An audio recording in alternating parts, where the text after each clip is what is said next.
अस्सलाम वालेकुम फ्रेंड्स, मैं एवरीडे साइंस के फॉलोअर्स को एक और इन्फॉर्मेटिव वीडियो में खुशामदीद कहता हूं।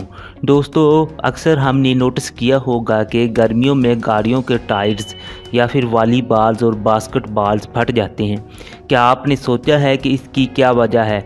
इसकी वजह जानने से पहले अगर आपने अभी तक हमारा चैनल सब्सक्राइब नहीं किया तो इसे सब्सक्राइब कर लें ताकि आपको ऐसी वीडियोज़ की अपडेट्स मिलती रहें। दोस्तों, इसकी वजह थर्मल एक्सपेंशन है।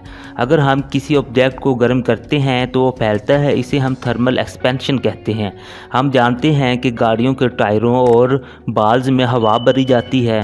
सर्दियों में टेम्परेचर कम होता है और ये हवा फैलती नहीं है, जिसकी वजह से हम इस तरह के वाक़यात कम ही देखते हैं। लेकिन गर्मियों में टेम्परेचर बढ़ने की वजह से इन टायर्स और बाल्स में मौजूद हवा फैलती है। अगर ये हवा एक लिमिट से ज़्यादा फैलती है तो ये टायर्स और बाल्स फट सकते हैं। इसलिए हमें गर्मियों में ऐसे वाक़यात देखने को मिलते हैं।